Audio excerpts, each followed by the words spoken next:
My name is Tenayah McLeod and I am an Australian-based videographer and photographer, and this weekend we're at the Repco Bathurst 1000 and I'm going to take you guys behind the scenes and show off the R6 Mark II, show you what it can do, especially in working in these run and gun environments like I do. But before I get to the racetrack, there's a whole lot of planning and meetings that have to go on to make sure that when I'm at the racetrack, things run as smoothly as possible. Once I get all the schedule and the deliverables locked away, it's time to pack all my equipment into my travel case. I travel with my Canon EOS R6 Mark II and my Canon R5C. My three go-to lenses are my Canon RF 24-70 2.8, the Canon RF 70-200 2.8, and the Canon RF 50mm 1.2. Once my schedule's planned, it's time to usually go and jump on an airplane and head to the racetrack. Once we get to the racetrack, things are pretty busy. There's not really a whole lot of downtime and it's go, go, go pretty much all day for about 4 or 5 days in a row.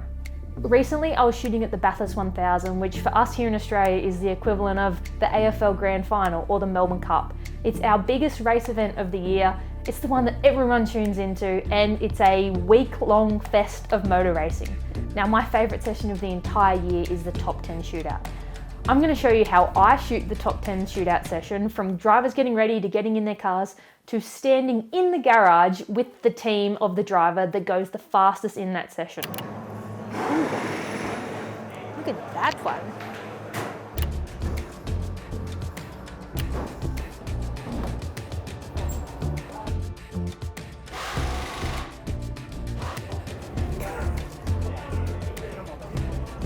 Well, hang on a second, let me explain what's going on here. Brody Kostecki, who is the driver that will go on to qualify on pole for the Bathurst 1000 in 2023, has just left his garage, and this is his team watching him do his shootout lap.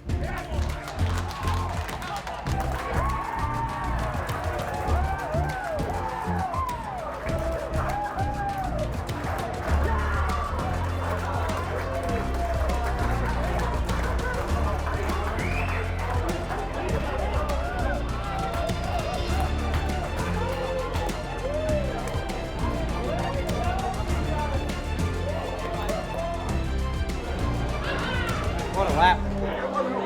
Yeah, that's sick.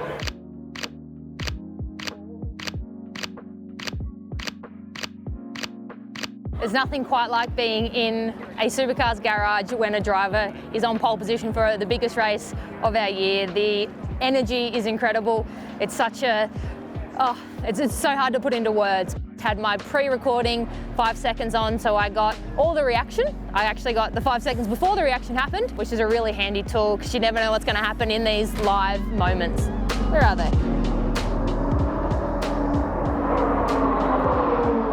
Being able to have the pre-record function in this camera, it allows me to hold my camera steady on their faces and not have to roll and take up data. And then when they react, I can press that record button and I'm able to capture the things that happened either 3 or 5 seconds before. And honestly, this pre-recording feature has saved me so many times. Now, if you want to be a motorsport videographer, there's quite a few things to keep in mind around restrictions and rules that we need to follow when shooting at events. Here in Australia, the broadcast rules are quite strict compared to Europe or America or things like that, and you actually can't film any on-track footage. This means that you need to get extra creative in the garages or in the paddock to be able to tell the story that actually doesn't involve showing the car on track. It's actually a real pleasure when we get to shoot on track, and that does happen sometimes at test days or lower level events. After I shoot a session, I'll head straight back to the media center and ingest all my footage and back that up onto hard drives. This is important because I'm not just doing one big block of filming each day. I'm doing 6, 7, 8, 9 different blocks of filming where I'll go out for an hour, shoot everything I can, then come back. I usually have to deliver quite quickly. In the motorsport world, it's a live event, so things need to go out as they happen. I can edit anywhere between 8 to 15 pieces of content per day. This fast and quick turnaround content is quite unique. I find that I've had to adapt to becoming a really fast editor, and I need to make sure that my workflow is really seamless. I shoot in Canon C-Log 3 and I have my adjustment layer and my LUTs all planned out before I get to the event. I look for music, I set up all my timelines, and I try and keep my project as organized as possible. Being able to be a fast editor but not letting your quality slip is quite the balance. It's easy to be able to pull something together that maybe misses the mark really quickly, but what's tricky is to be able to pull together edits consistently that hit a standard that, you know, makes your client happy. That's the aim of the game, right?